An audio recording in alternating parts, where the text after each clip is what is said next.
तो previous session में हमने द टर्म डिबेंचर पढ़ा। एक्चुअली डिबेंचर हमारा टॉपिक है ही नहीं, हमारा टॉपिक है इशू ऑफ डिबेंचर। तो what is exactly the issue of debenture? When the company offer its debenture to general public और ग्रुप ऑफ पीपल्स और existing members for subscribing its debenture, that offering procedure is known as issue of debenture। अब sir company की accounting करनी है कि theory पढ़ा रहे हो? नहीं, अकाउंटिंग करने के लिए थ्योरी पार्ट का समझना बहुत जरूरी है, क्योंकि कंपनी क्या है? Company being an artificial person created by law. अब अगर कंपनी अगर आर्टिफिशियल पर्सन है, वो लॉ के मुताबिक चलेगी, तो definitely accounting is consider as the language of business, यानी बिजनेस ऑर्गेनाइजेशन कंपनी की, जस्ट लाइक। तो जब दुकान ही लॉ के मुताबिक चल रही है तो उसकी अकाउंटिंग भी लॉ के प्रोविजन से ही चलेगी। दैट्स व्हाई इसकी अकाउंटिंग जो है वो as per the provision of Indian Companies Act के मुताबिक करना पड़ता है। तो आज हम पढ़ने जा रहे हैं आपका प्रोसीजर, यानी कंपनी बनकर कंपनी कैसे डिबेंचर ऑफर करती है पब्लिक को, उसकी प्रोसीजर में आपको पढ़ा रहा हूं। जब तक ये प्रोसीजर नहीं समझेगी तब तक उसकी अकाउंटिंग टर्म्स को आप समझ नहीं पाओगे। तो दैट्स व्हाई हम पहले प्रोसीजर में आते हैं। डिबेंचर वर्ड हमने कल क्लियर किया था। ओके, टाइप्स ऑफ डिबेंचर क्या था? सबसे पहला आता है फर्स्ट स्टेप। अब सपोज अज्यूम करो हमारी एक कंपनी है, एक कंपनी के अंदर मैं कंपनी का सेक्रेटरी हूं और तुम सब डायरेक्टर हो, अज्यूम करो अभी, और तुम सब जो ऑफलाइन वाले बच्चे हो डायरेक्टर हो, उसमें से 4-5 बच्चे डायरेक्टर है, जैसे दक्ष, आदित्य, नेहा, गौरी और भूमि, और सागर है एमडी। सही मायने में कंपनी दो लोग ही मिलकर चलाते हैं, एक एमडी होल टाइम डायरेक्टर और दूसरा आता है कंपनी का सेक्रेटरी। बाकी डायरेक्टर तो आते कभी ओनली बाय पासिंग रिजोल्यूशन, यानी जब मीटिंग होती तब। डायरेक्टर्स को रोज आना नहीं पड़ता है, मालूम है आपको। सारे एडमिनिस्ट्रेशन वर्क किसके पास है? Board of. चलो, तो पहला कोई भी प्रोसेस आपने पढ़ा है आज तक, मैंने आपको याद करो 11 से लेकर अभी तक के जितने भी आपको कंपनी की प्रोसेस पढ़ाई है, पहला स्टेप क्या होता है? Board meeting. क्या होता है? यहां बोर्ड रिजोल्यूशन। पूछो क्यों? क्योंकि बोर्ड मीटिंग, बोर्ड के अंदर मोशन जब तक पास नहीं होता तब तक कंपनी का सेक्रेटरी अपने मन से कुछ भी नहीं कर पाता है। हाँ, ये अलग बात है, कंपनी की हालत असली में एमडी और कंपनी के सेक्रेटरी को पता होता है, लेकिन जब तक बोर्ड ऑफ डायरेक्टर अप्रूव नहीं करते, उसको रिजोल्यूशन पास नहीं करते हैं, तब तक के उसके ऊपर वर्क एग्जीक्यूशन होता नहीं है। तो यहाँ पे अज्यूम करो, सपोज यहाँ पे मान के चलो हमको 2 करोड़ की आवश्यकता थी। कितने की थी? हाँ, कंपनी को 2 करोड़ रुपए रिक्वायर्ड थे। ओन कैपिटल के सोर्सेज दिख नहीं रहे थे, इसलिए बोर्ड ऑफ डायरेक्टर तुम सबको बुलाया हूं मैंने। मैं कौन? कंपनी का सेक्रेटरी। बोर्ड मीटिंग कॉल्ड कौन करता है? कंपनी का सेक्रेटरी। ओके, तो मैं तुमको सबको बुलाया, तुमको बताया कि हमको 2 करोड़ की लोन की आवश्यकता है, और तुम सबने यहाँ पे अब आदेश दिया कि हम पब्लिक को डिबेंचर बेचने जा रहे हैं। तो इसलिए इस फर्स्ट स्टेप को हम बोलेंगे पास रिजोल्यूशन इन बोर्ड मीटिंग। समझा आपको?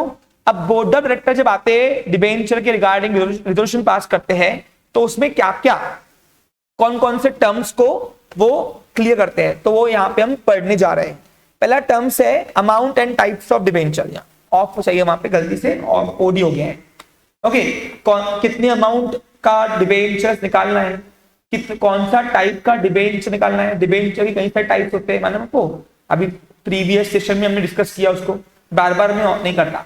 अच्छा, किसको ऑफर करना है? पब्लिक को, एग्जिस्टिंग मेंबर्स को, या तो न्यू ग्रुप ऑफ पीपल्स को, अप टू 200 प्राइवेट प्लेसमेंट याद होगा अगर तुमको। तो उसके बाद सिक्योर करना है तो डिबेंचर ट्रस्टीज अपॉइंट, अभी सोचना है किसको करना है। कोई एजेंसी होती है या कोर्ट होती है जो डिबेंचर ट्रस्टीज बनती है हमारे लिए। फिर उसके बाद हमारे कौन सी एसेट को गिरवी रखना है, कौन से तरीके से गिरवी रखना है। याद करो 2 चार्ज होता है, फिक्स चार्ज और फ्लोटिंग चार्ज, ये सब यहाँ पे होता है। फिर अगर वो लिमिट बोर्ड के अब बियॉन्ड है, यानी सर बोलना क्या चाह रहे हो? यानी मैं बोलना ये चाह रहा हूं कि बोर्ड ऑफ डायरेक्टर के पास पावर होता है, और ये पावर कौन देता है उनको? आर्टिकल। कौन देता है? Article of association. तो अगर amount limit beyond board of directors है, यानी अगर सपोज 2 करोड़ रुपए बोर्ड की ऑथराइजेशन में नहीं आता हूँ, आर्टिकल बुक जो है इंटरनल मैनेजमेंट डॉक्यूमेंट उनको अलाउ नहीं कर रही है तुम सबको, तो वहां पे शेयर होल्डर की परमिशन भी मांग लगती है, और शेयर होल्डर की परमिशन के लिए शेयर होल्डर की मीटिंग रखनी पड़ेगी। यहाँ तो एजीएम साल के बीच में अगर इशू कर रहे हैं तो ईजीएम, यहाँ तो साल के एंड में कर रहे तो एजीएम। ठीक है, तो यहाँ पे वही है सब। और उसके बाद कौन सा बैंकर हम सिलेक्ट करेंगे, ये सारा डिस्कशन बोर्ड ऑफ डायरेक्टर आते हैं और बोर्ड मीटिंग में करते हैं और इन सब के लिए रिजोल्यूशन पास करते हैं। इसलिए पहला स्टेप है बोर्ड रिजोल्यूशन, पास बोर्ड रिजोल्यूशन। Clear picture. अब सेकेंड स्टेप जो है वो है hold extra ordinary general meeting. ये ऑप्शनल है एक्चुअली। अगर बोर्ड ऑफ डायरेक्टर के पावर के बियॉन्ड लिमिट है अमाउंट, 2 करोड़ का पावर नहीं है, 1.5 करोड़ तक का पावर है बोर्ड ऑफ डायरेक्टर के पास, हमको 2 करोड़ चाहिए, हम नया प्लांट लगा रहे हैं अकोला में, सपोज 2 करोड़ की आवश्यकता है, लोन चाहिए, आम जनता से ले रहे डिबेंचर बेचकर। तो अब शेयरहोल्डर्स को बीच में बुलाने के लिए कौन सी मीटिंग रखी जाती है बताओ, एक्स्ट्रा ऑर्डिनरी जनरल मीटिंग। जो कंपनी साल के बीच में 2 एनुअल जनरल मीटिंग के बीच में शेयरहोल्डर्स की मीटिंग रखते हैं उसको बोलते हैं एक्स्ट्रा ऑर्डिनरी जनरल मीटिंग। ये हमने डिस्कशन किया हुआ है पहले ही 11th में जब मैंने आपको टाइप्स ऑफ मीटिंग पढ़ाया था, अगर आपको याद होगा तो सेकेंड स्टेप जो है वो क्या है बोलो, ऑप्शनल है। क्या ये, अब यहां पे क्या हुआ, अब यहां पे कंपनी का secretary extraordinary general meeting करने के बाद यहां पे फिर उसके बाद सेक्रेटरी थर्ड स्टेप है filing with register of company. यानी क्या, secretary has to file special resolution and copy of prospectus offer letter या लेटर ऑफ ऑफर। अब प्रोस्पेक्टर पब्लिक के लिए होता है, ऑफर लेटर और letter of offer right issue और प्राइवेट प्लेसमेंट के लिए होता है। ठीक है, अब कौन सा किसके लिए होता है, इसके आपको कंपनी लॉ के अंदर आपको पढ़ाया हुआ है एसपी सब्जेक्ट के अंदर, जब मैंने आपको टाइप्स ऑफ प्रोस्पेक्टर 11 में पढ़ाया था, अगर आपको याद होगा तो। ये पूरा रजिस्ट्रेशन हमको करना पड़ता है because before issuing debenture company must offer it's prospectus. जैसे शेयर में कंपनी शेयर बेचने के पहले आम जनता को प्रोस्पेक्ट निकालती है, सेम तरीके से सेम प्रोसेस है यहाँ पे भी। अब बताओ सेम अगर प्रोसेस है तो हमको ड्राफ्ट भी तो करना पड़ेगा, तो यहाँ पे एक स्टेप बीच में आप लिख सकते हो draft a copy of prospectus. समझा आपको क्लियर। इसके बाद नेक्स्ट होता है ऑब्टेन क्रेडिट रेटिंग। अब हालांकि कॉपी ऑफ प्रोस्पेक्टस जो है वो बाद में करना है, अब इसको मैं अगर स्टेप बाय स्टेप बोलूं तो कैसे होगा, देखो पहला स्टेप है प्रोसेस है जो कंपनी का, वो होता है बोर्ड रिजोल्यूशन। थोड़ा फास्ट करेंगे आप। फिर दूसरा रिजोल्यूशन आता है रिजोल्यूशन पास एट एजीएम।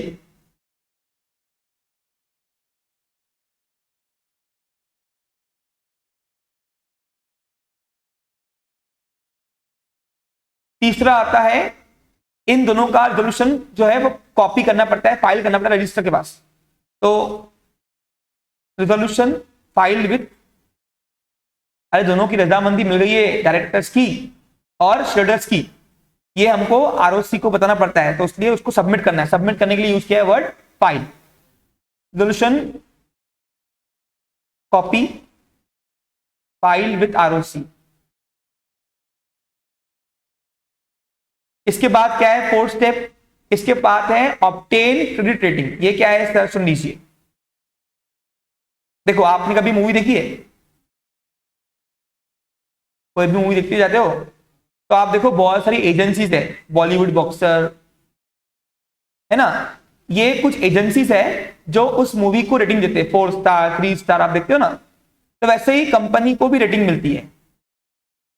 अगर कोई कंपनी पास में अच्छा परफॉर्म करती है, हेलो, तो उनको ए प्लस रेटिंग होती है। कुछ कम है अगर डिफॉल्ट किया कभी उसने तो ए बी, फिर ए बी, फिर बी बी बी, फिर बी सी, फिर सी सी सी, और सबसे डी, जब सबसे घटिया वाली डी डी कंपनी की रेटिंग होती है। यानी इस पे रेटिंग होती है, क्या होती है रेटिंग। और वो रेटिंग जो है अपने को एजेंसी से ऑब्टेन करना पड़ता है कि हमारी रेटिंग कौन सी है। पूछो क्यों, ये हमको प्रोस्पेक्टर में डालना पड़ता है। एक्चुअली हमको प्रोस्पेक्टर में डालना पड़ता है। पूछो क्यों, क्योंकि इन्वेस्टर्स यानी डिबेंचर होल्डर्स रेटिंग पढ़ के ही इन्वेस्ट करेंगे कि कंपनी का परफॉर्मेंस कैसा है पास का। और ये रेटिंग जो है ये इंडिपेंडेंट एजेंसीज जो होती है, यानी कुछ ऑर्गेनाइजेशंस होते हैं जो हमारी कंपनी को रेटिंग देते हैं, वो रेटिंग हमको लेना पड़ता है और वो हमको प्रोस्पेक्टर में डालना पड़ता है। समझा आपको क्लियर। इसके बाद नेक्स्ट जो स्टेप है वो है एंटर अंडरराइटर एग्रीमेंट। अब अंडरराइटर कौन होता है भाई, जो पर्सन हमारे अनसब्सक्राइब डिबेंचर बिकवा के देगा। यानी जस्ट लाइक अगर हमारे पब्लिक को हम डिबेंचर बेच रहे हैं और अगर वहां नहीं बिके तो ये पर्सन हमें बिकवा के देगा। अंडरराइटर में बी पर्सन और may be artificial person. Artificial person का मतलब होता है इंस्टीट्यूशन कोई तो भी। ओके, तो वो उसके साथ हमको पहले ही अग्रीमेंट करना पड़ता है कि अगर सपोज कंपनी जो प्रोसेस चलाती है ना इश्यू करने की, वो एक डेट होती है, उस डेट के बाद अगर किसी को अप्लाई करना है या शेयर नहीं बिके तो ये अंडरराइटर के पास जाके आप ले सकते हो। जैसे एग्जांपल अभी सपोज मैंने एक मार्च को विंडो खोली और लास्ट डेट मैंने लिखा प्रोस्पेक्टस में 22 मार्च तक अप्लाई करो, यानी यहाँ पे डिबेंचर भी पहले अप्लाई करने पड़ते हैं जैसे शेयर अप्लाई करते हो। और अप्लाई करते थे ही पहली इंस्टॉलमेंट एप्लीकेशन मनी जो है वो एप्लीकेशन फॉर्म के साथ ही देना पड़ता है। जैसे आपने शेयर में इश्यू ऑफ शेयर किया था, देखो इसकी अकाउंटिंग प्रोसीजर लगभग 90% सेम है जैसे आपने इश्यू ऑफ शेयर में किया था, उल्टा उससे इजी है कहीं होना। मुझे क्यों? क्योंकि यहाँ पे मैक्सिमम बहुत सारी वैरायटी नहीं आती, फॉरफिचर नहीं आता, रीइश्यू नहीं होता यहाँ पे, और मोस्टली यहाँ पे दो ही इंस्टॉलमेंट होती है, एप्लीकेशन मनी और अलॉट मनी बस। हाँ, पार प्रीमियम डिस्काउंट होता है यहाँ पे भी, लेकिन इसके अलावा 2-3 वैरायटी और होती है, रिडेम्पशन होती है और दूसरा होता है, बोलो क्या, इंटरेस्ट कॉल्स एंड अरियर्स के ऊपर। कॉल्स एंड अरियर्स क्या होता है बताओ? कोई इंस्टॉलमेंट अगर बाकी होती है डिबेंचर की जो नहीं देती है तो कंपनी को बाद में देता है, तो उसके ऊपर कंपनी ब्याज लेती है, क्या लेती है? इंटरेस्ट। तो इंटरेस्ट कॉल्स एंड अरियर्स बोलते हैं उसको, इंस्टॉलमेंट को जो बाकी होती है उस पर इंटरेस्ट चार्ज की एंट्री वगैरह होती है, रिडम्पशन की एंट्री होती है, थोड़ा बहुत अलग है, बाकी तो प्रोसेस पूरा सेम है। बैलेंस शीट यहाँ भी बनता है, लेजर यहाँ बनता है, वहां पे शेयर का जो पैसा आता था वो शेयर कैपिटल में ट्रांसफर करते थे, यहाँ पे डिबेंचर एप्लीकेशन मनी अलॉटमेंट आया ना, वो डिबेंचर अकाउंट में ट्रांसफर करते बस। डिबेंचर अपने आप में एक इंस्ट्रूमेंट है, तो इसलिए यहाँ पे रेटिंग लेना पड़ता है। ये रेटिंग हमको प्रोस्पेक्टर में डालेंगे अपन। इसके बाद अंडरराइटर के साथ एग्रीमेंट करेंगे। अब अंडरराइटर कौन होता है समझो आपको? ये थोड़ा फास्ट हो रहा है क्योंकि इन सब में मुझे कोई इंटरेस्ट नहीं है, मैं सिर्फ आपको निकाल रहा हूं एरिया से एज अ फॉर्मेलिटी करा के। आज मेरा फर्स्ट टारगेट है कि मेरा अकाउंटिंग शुरू होना चाहिए एटलीस्ट प्रोसेस। आगे है नेक्स्ट, उसके बाद दिया उसने, हाँ अब यहां पे आ गया इशू प्रोस्पेक्टस या offer letter of letter of offer company. अब देखो यहां पे एक स्टेप और रखेंगे हम लोग, एक मिनट देखो इधर बच्चा लोग, अब यहां से स्टेप थोड़ी मैं चेंज कर रहा हूं, आपको ये दिमाग में स्टेप रखना है, कौन सी वाली जो यहां चल रही है, क्लियर पिक्चर। अब यहां पे 6वां नंबर जो स्टेप आएगा वो आएगा ड्राफ्ट कॉपी ऑफ प्रोस्पेक्टस।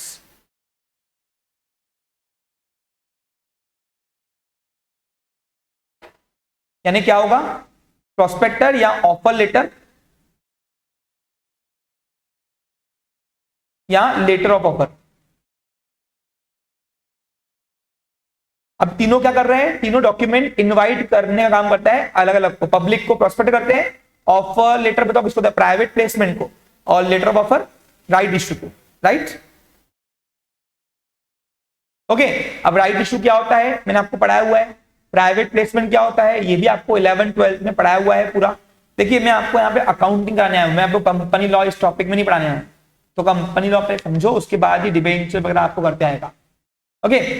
फिर इसके बाद एक कॉपी हम फाइल करेंगे किसके पास, आरओसी के पास, नहीं पहले हम अप्रूव करेंगे बोर्ड से, यानी यहां पे फिर से बोर्ड होता है approved by board, approved by board. पहले बोर्ड ऑफ डायरेक्टर चेक करेंगे प्रोस्पेक्टर सब बराबर है कि नहीं, वो जो क्यों, प्रोस्पेक्टर में सब ट्रांसपेरेंट इंफॉर्मेशन लिखना पड़ता है सब, इसमें टोटल डेटा कितने नंबर ऑफ डिबेंचर ऑफर किए, सारी टर्म्स एंड कंडीशन, कौन सी इंस्टॉलमेंट कब लेंगे, कितनी इंस्टॉलमेंट की मनी कौन सी किसकी रहेंगी, ये सब टर्म्स एंड कंडीशन, बैंकर कौन सी रहेंगी, ये सब टर्म्स एंड कंडीशन जो है वो प्रोस्पेक्टर में लिखा होता है। और फिर इसलिए अप्रूव बाय बोर्ड होता है, यहाँ तो कमिटी मीटिंग। अब कमिटी मीटिंग क्या होता है मालूम आपको, बताओ? हाँ, सारे डायरेक्टर नहीं आएंगे, कुछ डायरेक्टर आएंगे, वो बोलेंगे हाँ हम हमारे पास पावर है, सारे डायरेक्टर कुछ डायरेक्टर्स को पावर देते हैं, भाई हमारे भी आप में जाओ, अच्छा लगा तो अप्रूव करके आओ, ठीक है। उसके बाद फास्ट तो नहीं हो रहा ना, उसके बाद हम कॉपी ऑफ प्रोस्पेक्टस फाइल करेंगे आरओसी को, फाइल कॉपी ऑफ प्रोस्पेक्टस,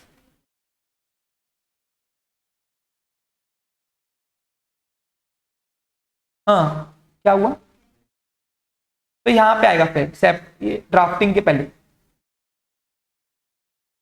है ना, यहां पे आएगा open a separate bank account,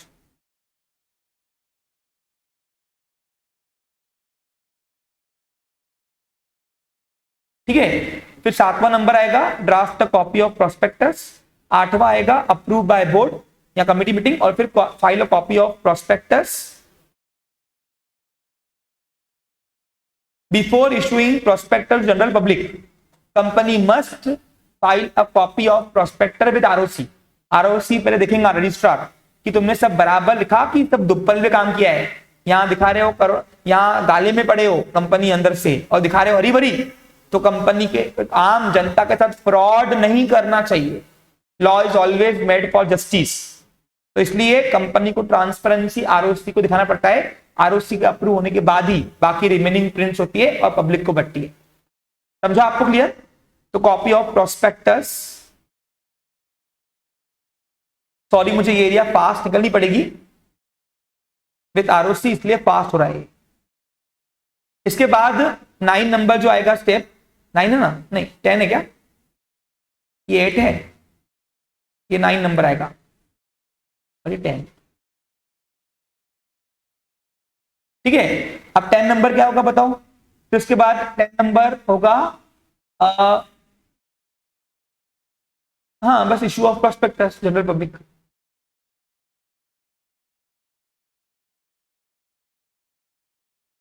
prospector या लेटर ऑफ ऑफर, ऑफर या ऑफर लेटर, ओके। तो यानी क्या होगा, आम जनता को हम पब्लिक को बांटेंगे प्रोस्पेक्टर। अब जिसको खरीदना होगा वो प्रोस्पेक्टर पहले पूरा पढ़ेगा, इन्वेस्टर पढ़ने के बाद एप्लीकेशन फॉर्म होती है, उस फॉर्म के साथ फर्स्ट इंस्टॉलमेंट एप्लीकेशन मनी, जैसे मैंने आपको बताया कल ही की कंपनी एक शेयर एक डिबेंचर का जो पैसा होता है वो पूरे एक साथ नहीं लेती है, तो करोड़ में लेती है इंस्टॉलमेंट में। वो इंस्टॉलमेंट कितनी, may be 2, may be 3, may be 4, इनके सबके नाम है। और ये नाम कैसे पढ़े, हाथ वाथ सुन लो, ओके। तो यहां पे आता है 11 step receiving application. Receiving application इन्हें जो भी एप्लीकेंट्स होंगे इन्हें डायरेक्ट कंपनी तुमसे लोन अप्रूव नहीं करती। तुमको कंपनी को अगर लोन भी देना है तुमको आम जनता को, तो पहले अप्लाई करना पड़ता कंपनी के पास। तो वो अप्लाई करने के लिए एप्लीकेशन फॉर्म इस प्रोस्पेक्टर के अंदर लिखा होता है। फर्स्ट इंस्टॉलमेंट बैंकर के पास जाना, वो बैंकर का नाम भी कहां लिखा होता है, प्रोस्पेक्टर लिखा होता है। ये सेपरेट बैंक हाउस जो खोला अपन ने, ओके। और फिर वहां पे जाके इंस्टॉलमेंट देना, यानी पैसे आएंगे बैंक से, जाएंगे भी बैंक से। समझा है आपको क्लियर? अकाउंटिंग करते वक्त ध्यान रखना ये बातें, ये प्रोसेस आपको इनडायरेक्टली अकाउंटिंग में काम में आएगा। हैंडराइटिंग थोड़ी समझ में नहीं आ रही होगी, मैं मानता हूं, लेकिन थोड़ा फास्ट चलो उसको। रिसीविंग एप्लीकेशन, एप्लीकेशन विथ, हाँ with application money, applications money, okay. और फिर क्या होगा, अब कंपनी के सेक्रेटरी सारी एप्लीकेशन लास्ट डे पर बैंकर से रिसीव कर दिया ये लास्ट डेट यानी कौन सी, आपको यहाँ पे लास्ट डेट होती है, क्लोजर डेट बोलते हैं उसको हम। क्या बोलते हैं उसको हम? ये इशू करने का, ये साल भर तुम्हारे लिए ओपन नहीं होता, कभी भी अप्लाई करो नहीं। कंपनी जब आपको शेयर ऑफर करती है आम जनता को या डिबेंचर ऑफर करती है तो उसकी क्लोजर डेट होती है। वो क्लोजिंग डेट के दिन लास्ट में बैंक का सारी एप्लीकेशन जो है वो कंपनी की हेड ऑफिस भेजता है। इसलिए ये स्टेप लिखा अपन, receiving application with application money. अब किसको लोन लेना है, किससे किससे नहीं लेना है, ये तब मंजूर होगा जिसको डिबेंचर दिया या नहीं दिया। तो ये देने और नहीं देने का जो पावर है बोर्ड ऑफ, तो यहां पे फिर से हमको बोर्ड मीटिंग रखनी पड़ेगी। तो लिखो पास, हाँ board resolution for allotment. Allotment का मतलब होता है मंजूर, ओके क्लियर पिक्चर। तो यहां पे अलॉटमेंट के लिए बोर्ड ऑफ डायरेक्टर्स आएंगे या तुम सब फिर से आओगे, हम बोलेंगे ये एप्लीकेशन है, जिसको देना है दो, मत देना मत दो। अब बोर्ड ऑफ डायरेक्टर अपने मन मुताबिक किसी को भी रिजेक्ट नहीं करते, भाई मेरे को इसकी शक्ल नहीं पसंद आ रही, काला काल्टू है, ऐसा चलता नहीं, ओके।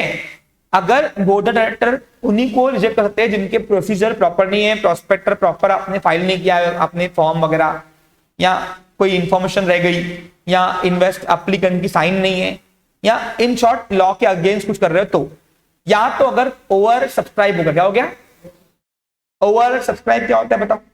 एप्लीकेशन 3 टाइप की आती है, अंडर, इक्वल, ओवर। अंडर किसको बोलेंगे? जितने डिबेंचर ऑफर किए उतने उससे कम मांग आ रही, उसको बोलेंगे अंडर सब्सक्रिप्शन। जैसे एग्जांपल दूं, सपोज फॉर एग्जांपल मैंने यहाँ पे 10,000 डिबेंचर ऑफर किए, 9% वाले सिक्योर डिबेंचर। अब सही 9% क्या है? ये इंटरेस्ट रेट है, सब लिखना पड़ता है बस, ठीक है, क्योंकि हर बार नए लॉट में नए नए इंटरेस्ट रेट आते हैं, इसलिए डिबेंचर 10,000 डिबेंचर ऑफर किए 100 रुपए वाले एट पार में, एट पार यानी क्या? जितनी फेस वैल्यू उतने का ही। अब पार प्रीमियम डिस्काउंट आता है तुमको, इश्यू ऑफ शेयर का सेशन देख लो पूरा, आपको ये अपने आप आएगा। सेम प्रोसेस है यहाँ पे भी, डिबेंचर 3 तरीके से इश्यू हो सकता है। Debenture can be issued at par, at premium और at discount, but never redeem at discount. पूछो क्यों? 100 के 90 कौन लेगा? रिडीम का मतलब क्या होता है? वापस करना।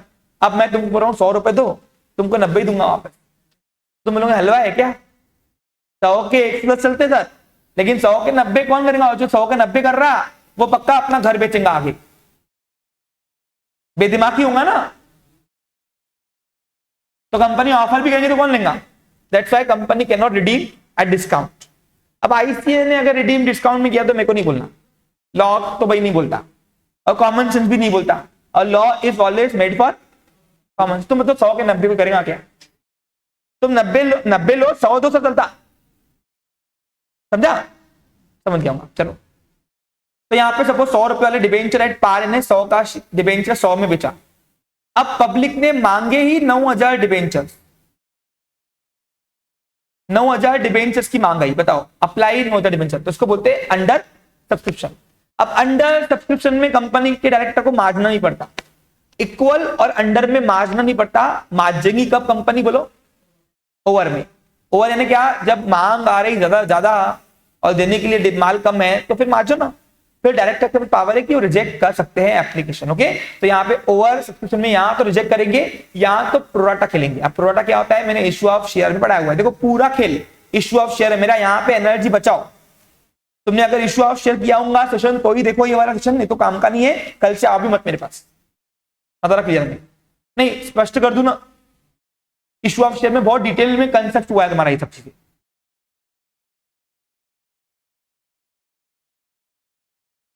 ओके, और फिर यहां पे कंपनी का सेक्रेटरी बधाई और लेटर भेजेगा, सेंड लेटर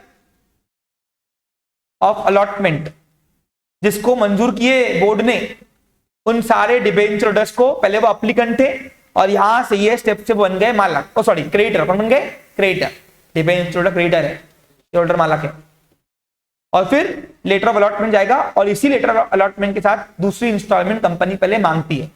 यानी आपने क्या सीखा इस प्रोसेस से कि पहली इंस्टॉलमेंट तो कंपनी अप्लाई करते वक्त ही अप्लीकेंट जो है डिबेंचर होल्डर आगे से जो बनेगा वो पेड करता है। अब उसको डिबेंचर मंजूर हुए या नहीं हुए भूमि देने से पड़ता, बराबर कि नहीं? लेकिन जो सेकंड इंस्टॉलमेंट है कौन सी वाली? अलॉटमेंट, जब तक उनको मंजूर नहीं हुए तब तक कंपनी मांगती, लेकिन प्रोबेबली मंजूर होने के वक्त ही अलॉटमेंट लेटर के साथ ही सेकंड इंस्टॉलमेंट मांगी जाती है। दैट्स व्हाई सेकंड इंस्टॉलमेंट का नाम पड़ा अलॉटमेंट। Clear picture? अब एक शेयर के ऊपर इंस्टॉलमेंट कितनी चलती है? तो प्रोबेबली 4-5 चलती है, लेकिन यहाँ पे डिबेंचर में 2 ही चलती है प्रोबेबली। कौन कौन सी? 100 रुपए ना, अब 100 रुपए में से 60 रुपए एक डिबेंचर के मैं अप्लाई करते वक्त ही मांगूंगा, इसको बोलेंगे एप्लीकेशन मनी। और बाकी बचे कितने? ये जब मंजूर करूंगा बधाई हो लेटर जो गया ना तुम्हारे पास, अलॉटमेंट लेटर, उसको बोलते हैं बधाई हो लेटर। क्या बोलेंगे इसको? हाँ, तो उसी वक्त मांगा जाता है।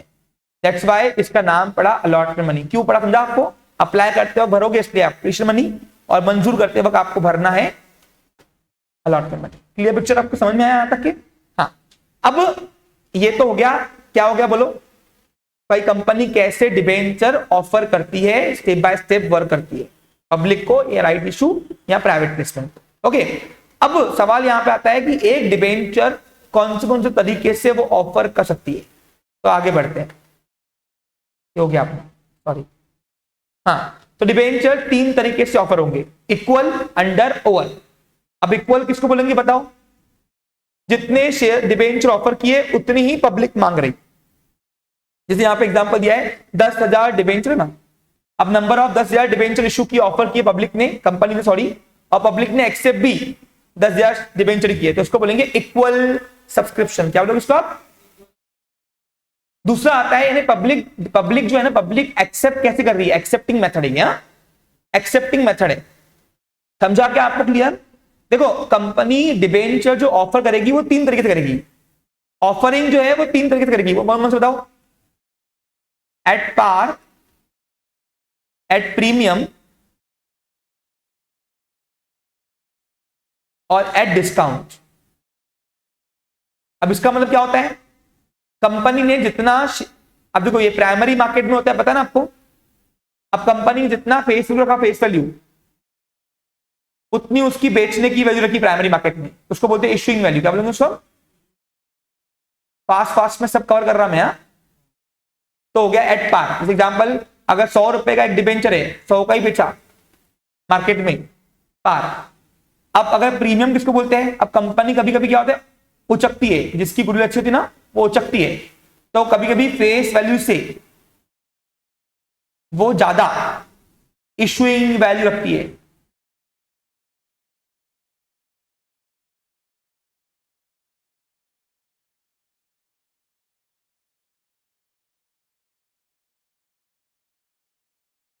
फेस वैल्यू से कभी कभी वो ज्यादा मार्केट में बेचने के लिए वैल्यू रखती है। अब सर कोई लोन लेगा कैसे? लेने वाले लेते हैं, अगर इंटरेस्ट अच्छा मिलेगा तो क्यों नहीं लेंगे? 100 रुपए का डिबेंचर है, बोलते हैं हमको अगर लोन दूंगा तो 110 रुपए देने पड़ेंगे, तो उसको बोलेंगे इशू एट प्रीमियम। क्या बोलेंगे उसको आप? अब कभी कभी क्या होता है, जो कंपनियां अपनी मार्केट में गुडविल खत्म कर चुकी होती है, यानी बस खत्म ही होने वाली है, लेकिन एक लास्ट चांस देखते हैं, लोन मिल गया तो शायद जीवन दान मिल जाए, तो ऐसी कंपनियां वो बोलती है ठीक है काम करो, हम तुमको वापस फेस वैल्यू जितना ही देंगे, लेकिन तुम कम दो बस पैसे हमको। तो अगर कंपनी अपना फेस वैल्यू से कम में मार्केट में अपने डिबेंचर बेचती है, कम इसको बोलते हैं ना, ऐसे लेस देन इशूइंग वैल्यू होती है प्राइमरी मार्केट में, तो that offering process is known as, बोलो क्या? Issue at discount. 100 का डिबेंचर है, 90 ही दो भैया, ऐसा। उल्टा हो गया? नहीं, बराबर है।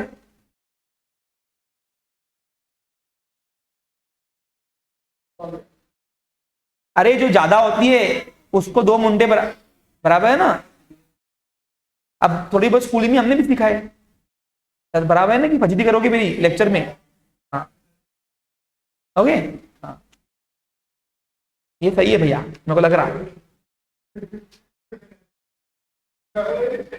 चलो ठीक है, हम वो विचार बाद में करेंगे, अभी आप पढ़।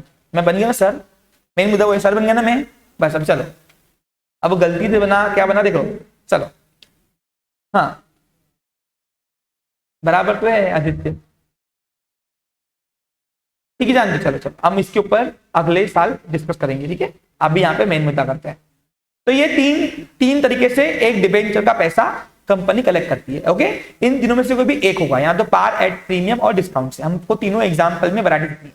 अब मजे की बात क्या है, कंपनी कोई भी डिबेंचर बेचे, चाहे पार में बेचे, चाहे प्रीमियम बेचे, चाहे डिस्काउंट में बेचे, डिबेंचर के अंदर फेस वैल्यू जितना ही पैसे आएगा डिबेंचर अकाउंट में। लोन जो है, लोन कंपनी लोन का जो अमाउंट है वो यूज कर सकती है डिबेंचर अकाउंट में डाल के। अरे डिबेंचर अकाउंट में जो पैसा आएगा है ना, ये अपना गल्ला है, क्या अपना ये गल्ला, ये शेयर में शेयर कैपिटल गल्ला है ना, वैसे डिबेंचर में अपना डिबेंचर गल्ला है, ओके। तो डिबेंचर का एप्लीकेशन का पैसा है, या अलॉटमेंट का पैसा है, या फर्स्ट कॉल का पैसा है, या फाइनल कॉल का पैसा है। अब ऐसा नहीं कि 2 इंस्टॉलमेंट होगी, कभी कभी यहाँ पे 3 इंस्टॉलमेंट होती है। एग्जाम्पल अभी 100 रुपए का शेयर है, 40-40-20 ले रहे, तो उसको बोलेंगे एप्लीकेशन मनी, दूसरे को बोलेंगे अलॉट मनी, तीसरे को बोलेंगे कॉल मनी। अब वो call first and final call लिख के आएगा। तो ऐसे कंपनी कभी कभी 3 इंस्टॉलमेंट में भी डिबेंचर का पैसा मांग सकती है, ऐसे कोई पाबंदी नहीं है। यहां तक समझा? क्लियर? हाँ, तो ये पूरे पैसे इस गल्ले में जाएंगे डिबेंचर अकाउंट में। और डिबेंचर क्या है? ये एक्सटर्नल लायबिलिटी, क्या है अपनी? ये secured external liability, second party liability इसको। हाँ, अब मजे की बात क्या है, आप चाहे पार में बेचो, चाहे प्रीमियम बेचो, चाहे डिस्काउंट बेचो, कोई भी मेथड से बेचो, ये शुरुआत में जो तुमको भाषण लगा ना, भाषण बेटा भाषण नहीं है, इनडायरेक्टली पूरी अकाउंटिंग इसी के अंदर है, ध्यान दो। तो डिबेंचर का जो डिबेंचर अकाउंट में पैसा है वो फेस वैल्यू से 1 रुपया भी ऊपर चलता नहीं। अगर कंपनी प्रीमियम से बेच रही है अपने डिबेंचर, तो अब कितना प्रीमियम अमाउंट है, एग्जांपल यहाँ पे 100 रुपए का डिबेंचर 110 में बेचा तो 10 रुपए से अलग कर ले रहे, तो लॉ बोलता है इसको अलग से प्रीमियम अकाउंट डालो। अब है वो भी लायबिलिटी, क्या है वो भी, लेकिन ये पैसा यूज नहीं होता, ये रिटर्न होता है। ओके, और ये डिबेंचर का 100 रुपए जितना फेस वैल्यू है ये पैसा यूज होगा। अब कंपनी अगर 100 रुपए का डिबेंचर सपोज मान के चलो 90 में बेच रही है, तो 10 रुपए कंपनी खुद अपने जेब से भरेगी और गल्ले में डिबेंचर अकाउंट में 100 रुपए डालेगी। तो कहने का मतलब क्या है, आप पार प्रीमियम डिस्काउंट कितने बेचो, जितनी फेस वैल्यू उतने पैसे एक्सटर्नल लायबिलिटी डिबेंचर अकाउंट में जाने चाहिए, ये कंडीशन है। क्लियर? शुरू करें पहला एग्जांपल, चलिए तो शुरू करते हैं। सेम प्रोसेस है अकाउंटिंग की, पहला एग्जांपल आपके सामने रखा जा रहा है। अब टोटल वैरायटी कौन कौन सी कवर करनी है अपने को, हाँ तो अभी लिखाऊं कि अगले सेशन में लिखाऊं? अभी एक एग्जांपल अकाउंटिंग करते ना, नहीं तो फिर तुम बोर हो जाओगे, तब थियरी थी चल रहा दूसरे सेशन से, है ना। चलो पहला एग्जांपल शुरू करें। टोटल वैरायटी में अगले सेशन में आपको पूरा दे दूंगा ग्राफ बना के कि टोटल वैरायटी आपको क्या क्या कवर करना है इसमें, ठीक है, समझा। अब हर एक एग्जांपल में आपको दो चीज देखनी है। पहला सुनो, इशूइंग वैल्यू कौन सी है, एट पार है, एट प्रीमियम एंड डिस्काउंट है, और एक्सेप्टिंग कौन सा है पब्लिक का, at premium eight equal subscription, over subscription और अंडर सब्सक्रिप्शन। बस ये तीन चीजें आपको देखनी है। हर एग्जांपल में आपको दो ही चीज देखनी है, कौन कौन सी बताओ? इशूइंग वैल्यू कौन सी है, मेथड्स ऑफ इशूइंग वैल्यू, दूसरा accepting debenture by public, methods of accepting debenture by public, यहां तो अंडर, यहां तो इक्वल आएगा, यहां तो ओवर आएगा, और ओवर में वैरायटी आती है फिर प्रोराटा वगैरह वगैरह शुरू होता है फिर, ठीक है। चलो तो पहला एग्जांपल आपके सामने मैं प्रेजेंट करता हूं, ध्यान दो। देखो बहुत इजी है, आज 2-3 एग्जांपल तो निपट के ही जाओगे, ये गारंटी मेरी है। हाँ, Amol limited issued 4 lakh debentures, 4 lakh 9% debenture. 9% क्या है ये भाई, ये इंटरेस्ट रेट है जो चुपकाना पड़ता है, यानी हर एंट्री में तुमको ये इंटरेस्ट रेट चुपकाना पड़ेगा। तुमको यहाँ पे इंटरेस्ट निकालना नहीं है। पूछो क्यों? जब तक क्वेश्चन में अपने आंखों को इंटरेस्ट निकालने के लिए बोलता नहीं कोई पेपर वाला, चुपचाप से कुछ भी खुजान पट्टिया करना नहीं, अपने दिमाग चलाना नहीं, और बेवजह इजी एग्जाम्पल को भी डिफिकल्ट बनाना नहीं। नहीं या नहीं। हाँ, 50 रुपीज ईच, ये क्या है उसकी फेस वैल्यू, क्या है मेरे प्यारे बच्चों? एक मिनट, हाँ देखो बच्चे लोग, क्वेश्चन ये है असल वाला। अच्छा एग्जांपल दिया हूं, पहला सुनो, बहुत इजी है। हाँ, Amul company issued 4 lakh debenture, 9% वाला 50 रुपए का एक डिबेंचर, दिख रहा है मेरे प्यारे बच्चों। अब 50 रुपए कंपनी कैसे लेंगी? प्रोबेबली 2 इंस्टॉलमेंट में। अब सर अगर एक में लेना हो तो ले लो, कोई फर्क नहीं पड़ता, लेकिन पहला एग्जाम्पल दिया तो 2 इंस्टॉलमेंट दिया हमने। अभी आगे एग्जाम्पल में लूंगा कि एक में भी खत्म हो सकता है, कोई प्रॉब्लम नहीं, वो कंपनी के ऊपर डिपेंड करता है। एक इंस्टॉलमेंट ले, 2 इंस्टॉलमेंट ले, जो भी इंस्टॉलमेंट जितनी भी रहेंगी वो सब आपको ऑफरिंग यानी डॉक्यूमेंट कौन सी है, इनवाइटिंग डॉक्यूमेंट कौन सी है, प्रोस्पेक्टस कौन सी है, उस पर लिखा रहेगा। पेबल, अब 50 रुपए कैसे ले रहे? देखो, payable on application ₹30 and remaining on allotment. अब बताओ 50 का शेयर है, 50 का शेयर है, 30 रुपए अगर एप्लीकेशन के साथ ले रहे हैं तो बाकी बचे कितने? 20 रुपए। तो 20 रुपए अलॉटमेंट मिलेंगे। 2 इंस्टॉलमेंट खत्म हो गया। क्या बोलते देखो, as per the terms mention in the prospectus, पहले ही बताया था। रिडीम एट पार, रिडीम करना है पार में, अगर होगा तो कब? एनी टाइम आफ्टर 3 years, 3 साल बाद करना redeem. From the date of issue, जिस दिन आज ऑफर किया ना उससे 3 साल के बाद हमको रिडीम करना है। अब करना क्या है, मुद्दे की बात सुनो क्या है। Record necessary entries for only issue of debenture, company जो डिबेंचर इशू करेगी उसकी एंट्री मारो, बस अकाउंटिंग करो कंपनी बनकर, कंपनी के अकाउंटेंट बनकर। अब सर यानी इसका मतलब क्या है कि रिडम्पशन की एंट्री नहीं मारना है फिलहाल। क्यों दिया सर? घुमाने के लिए। देखो आईसीआई यही तो क्वेश्चन में आपको कंफ्यूज करता है। पूछा क्या है उसने, पढ़ो। उसने बोला एंट्री मारो, कौन सी? ओनली, ओनली इश्यू करने की, रिडम्पशन करने की बोली क्या? नहीं। तो जब बोला होगा तो वो भी मार देंगे। चलो अब इसकी एंट्री कैसे बनती है, बनाओ जर्नल एंट्री का प्रोफार्मा। 4 एंट्री होंगी, 2 एप्लीकेशन की, 2 अलॉटमेंट की, जैसे इश्यू ऑफ शेयर की होती है सेम। मैं फिर 2 दिन से यही बोल रहा हूं, बोलो क्या?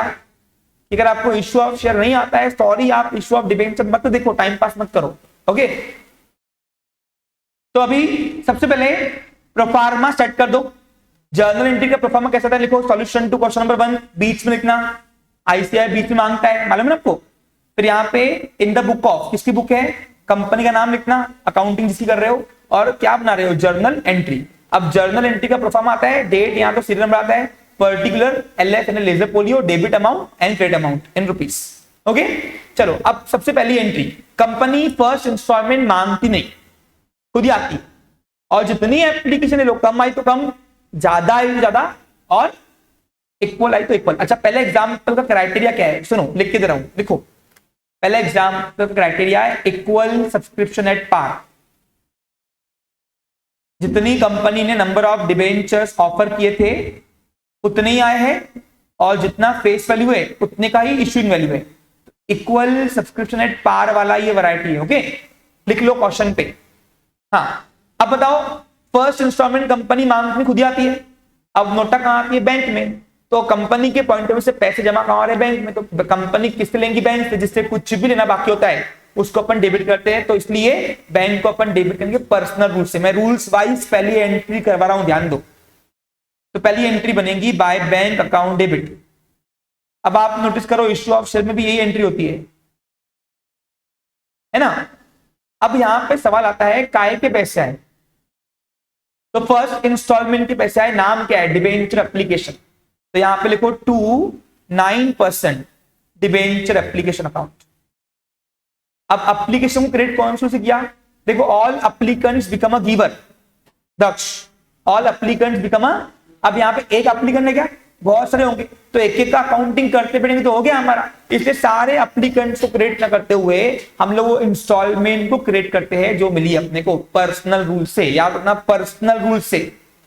ओके, तो पहली, अब यहां पे सीरियल नंबर चलेगा। अब बताओ कितने एप्लीकेशन के पैसे आए? 4,40,00,000 नहीं, 40,00,000 डिबेंचर के, सॉरी माय मिस्टेक, 40,00,000 है भैया, मैंने 4 लाख बोला था ना, ठीक है 40,00,000 है भैया। 40,00,000 डिबेंचर से 20 रुपए, 30 रुपए, तो 4 3 जा 12, यानी 1,20,00,000 होते। 1 करोड़, ये अमाउंट तुमको ऐसी बड़ी बड़ी आएंगी। कैसे ना चलाओ मशीन, 40,00,000 इंटू 3, तो 1,20,00,000। तो 1,20,00,000 रुपए अपने पास एप्लीकेशन आए। ये एप्लीकेशन मिलने की एंट्री है। फर्स्ट इंस्टॉलमेंट कंपनी मांगती नहीं, खुद ही आती। देखो जीरो बराबर है क्या? अमाउंट गलत है, 12 करोड़ हो गए। 40,00,000 इंटू 12 करोड़, ठीक है भाई, 12 करोड़ करो। हाँ कर रहा ना, अच्छा तो लिखू 1 2 3 4 5 6 7, राइट। 1 2 3 4 5 6 7, 12 करोड़ ना पक्का? ओके, अब जहां एंट्री होती है वहां पे क्या होता है? नरेशन। लिखो, नरेशन नहीं लिख के आए, 0 मार्क मिलेगी। Being application money received on 40 lakh 9% debentures at the rate ₹30। अब एट रेट लगा रहे हो तो ईच मत लगाओ, एट लगा रहे हो, एट 88, तो ईच बाद में लगाना। एट रेट का मतलब है एक। नरेशन वर्बली डिटेक्ट कर रहा हूं, ओके, चलेगा ना। बीइंग एप्लीकेशन मनी या debenture application money received on 40 lakh 9% debentures debentures at the rate 30 बस या एट 30 ईच। ओके, अब दूसरी एंट्री में कंपनी वो इंस्टॉलमेंट लेके आती है कंपनी के पास, बैंकर वो एप्लीकेशन भेजती है और बोलती है देखो तुमको क्या करना है करो। फिर बोर्ड ऑफ डायरेक्टर तय करते, याद करो ये वाली स्टेप्स कि देना है कि नहीं देना है मंजूर। अपन ने स्टेप लिखी थी कि नहीं, देखो ना ये वाली उठे के लिए, ये देखिए ये एप्लीकेशन रिसीव किया, फिर बोर्ड के सामने अपन प्रेजेंट करेंगे, तो बोर्ड ऑफ डायरेक्टर प्रेजेंट करने के लिए वो इंस्टॉलमेंट कंपनी के हेड ऑफिस में लाना पड़ेगा ना, तो इसलिए सेकेंड एंट्री में वो इंस्टॉलमेंट का होगा हिसाब। क्या होगा, तो कंपनी के पास वो इंस्टॉलमेंट आ रही है, तो what comes in debit, first instalment comes in debit by, कौन सी आ रही है 9% debenture application comes in debit, बराबर है। तेरे मॉड्यूल के एग्जांपल्स नहीं लिए हमने, थोड़ा मॉडिफाइड किया हुआ है मैंने यहां पे, मत डालो चलेगा, तो चलेगा। जो डिबेंचर के पैसे आ रहे हैं वही रेट ऑफ इंटरेस्ट इंस्टॉलमेंट में आप डाल सकते हो, इसमें मार्क्स नहीं कटती है, समझा क्या। हाँ, आपने 9% नहीं दिखाया तो चलता, लेकिन जो डिबेंचर में डालोगे पैसे उसमें दिखाना पड़ेगा तुम, और दिखाया सर चलता है, इसके लिए मार्क्स नहीं कटती। आईसीआई क्रिएटिव है भला, रट्टा मारू नहीं कराती है। हाँ ठीक है, कितना आया 12 करोड़ का है ना, 12 करोड़ का हिसाब करना है, 12 करोड़ रुपए का हिसाब करना है। अब बताओ क्या कंपनी के डायरेक्टर के पास सारी एप्लीकेशन एक्सेप्ट करने का सोर्स है, क्या है, क्यों, क्योंकि इक्वल सब्सक्रिप्शन है, और इक्वल सब्सक्रिप्शन में मांझना नहीं पड़ता। अब तुम बताओ मेरे पास 100 सीट्स अवेलेबल है पढ़ाने के लिए, मैं बोलता हूँ आ जाओ एडमिशन ओपन, ऑफर किया 100 सीट्स के लिए, और बच्चे भी 100 है, तो मैं मांझूंगा क्या, मैं मांझूंगा, बताओ। मैं जब 100 पढ़ाने वाले हैं लेकिन मांग आ रही है 110 की, तो कहूंगा भैया आप देखेंगे किसको लेना लेना, फिर मांझेंगे ना अपन। तो इसलिए सारी एप्लीकेशन मनी एक्सेप्ट करो और गल्ले में डालो, यानी सेकेंड पार्टी लाइब्रेरी बनाओ। सेकेंड पार्टी शेयर में अपन फर्स्ट पार्टी लाइब्रेरी बनाते हैं, यहाँ पे सेकेंड पार्टी, मतलब लाइब्रेरी ऑलवेज है क्रेडिट बैलेंस, तो यहाँ पे डिबेंचर अकाउंट को क्रेडिट करो तो 9% डिबेंचर अकाउंट, यानी जो भी इंस्टॉलमेंट आएगी वो डिबेंचर अकाउंट में रिफ्लेक्ट होते जाएगी। ओके, 12 करोड़ रुपए आए और 12 करोड़ रुपए अपन ने डिबेंचर लोन अमाउंट बना दिया। अब डिबेंचर को कौन से रूल से बनाया, लायबिलिटी है, लायबिलिटी ऑलवेज क्रेडिट बैलेंस, हो गया, ये आ गया एप्लीकेशन मनी और ये हो गया सेटल। क्लियर। अब बीइंग, यहाँ पे नरेश लिखो बीइंग, थोड़ा फास्ट हो रहा है क्या, बराबर है, बीइंग एप्लीकेशन, बोलो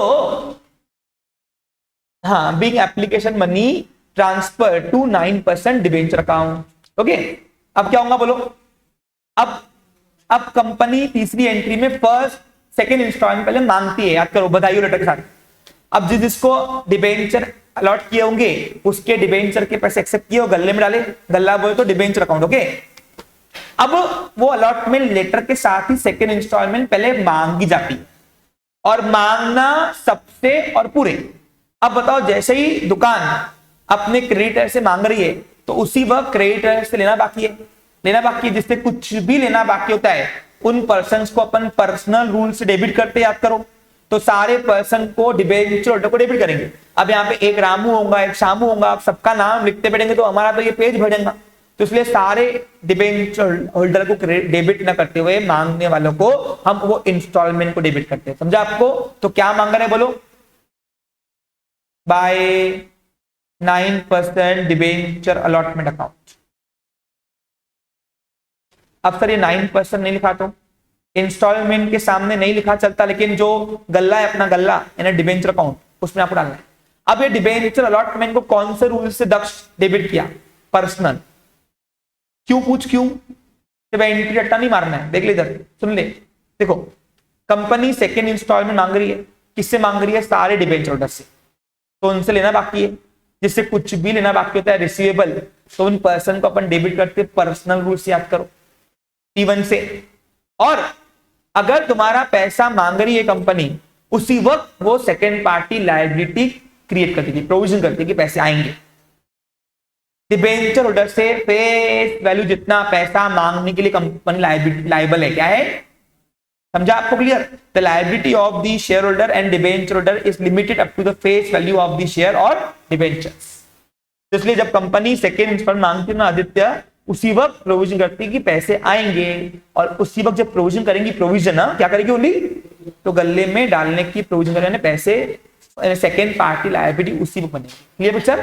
तो ये पैसे देना बाकी है किसके है, क्रेडिटर के है, तो इसलिए यहाँ पे 9% डिबेंचर में ट्रांसफर करने की हाथों हाथ प्रोविजन करो कि पैसे आते से ही पैसे अपने आप डिबेंचर अकाउंट में चला जाएगा, ये प्रोविजन है ओनली। ओके, कितना मांग रहे बताओ? 20 रुपए। अरे एक डिबेंचर की 20 रुपए बराबर है कि नहीं? तो 40 लाख डिबेंचर से कितने, 8 करोड़ रुपए, तो 8 करोड़ रुपए बोलते, लिख दो 1 2 3 4 1 2 3 4 5 6 7 है ना, 1 2 3 4 5 6 7। ओके, ये डिबेंचर अलॉटमेंट की मांगने की एंट्री है। कौन से रूल से किया? पर्सनल, और ये भी पर्सनल, देना बाकी है, यहां से लेना बाकी है, यहां देना बाकी, क्योंकि ये पैसा किसका है, कर्जदारों का, और कर्जदारों का पैसा बिजनेस के अंदर second party liability, secured liability होती है। ओके, अब क्या होगा बोलो? अब नोटाएंगी, नोटा कहां थी, तो अपन के पैसे अगर बैंक में आ रहे हैं, देखो सब लोग दे रहे, क्या दे रहे हैं, कोई कॉलेक्शन अरियर्स यहाँ पे नहीं है, पहला एग्जाम्पल है। ओके, लिखा हुआ है, सबने पैसे दिया हुआ है, तो पैसे बैंक में आएंगे, ले लो, नोटा कहां आएंगी, बैंक में, बाय बैंक अकाउंट डेबिट। आपको इश्यू ऑफ शेयर की याद आ रही है, सेम है ना प्रोसेस। अब बताओ यहाँ पे बैंक में पैसे आएंगे, अब ये पैसे कौन दे रहे हैं, ऑल डिबेंचर होल्डर्स, तो all debenture holders become a giver. अब यहाँ पे एक रामू होगा, एक शामू होगा, चाचू होगा, मामा होगा, सबके नाम अलग अलग होंगे। अब क्या सबके डिबेंचर होल्डर के नाम लिखते बैठेंगे तो हो गया, तो डिबेंचर होल्डर को क्रिएट ना करते हुए वो इंस्टॉलमेंट जिसकी वजह से पैसे आ रहे उसको करना सभी डिबेंचर होल्डर के बिहाफ में। तो यहाँ पे इंस्टॉलमेंट का नाम क्या था, हाँ, 9% डिबेंचर अलॉटमेंट।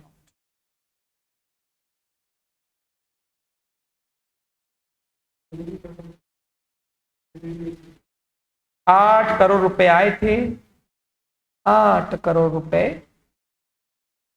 गले में चले गए। अब देखो कैसे, देखो यहाँ पे अब पैसे अपने आप डिबेंचर अकाउंट में चले गए, कैसे देखो इधर ध्यान दो, सुनो बच्चा लोग, देखो पहले एप्लीकेशन पैसे आए, देखो एप्लीकेशन एक बार हमने 12 करोड़ से क्रेडिट किया और यहाँ पे 12 करोड़ से डेबिट किया, यानी एप्लीकेशन जो इंस्टॉलमेंट का नाम है उसका लेजर हो गया नल, एंट्री हुई बाय बैंक टू डिबेंचर, यानी पैसे आए और डायरेक्ट एक्सटर्नल लायबिलिटी बन गई।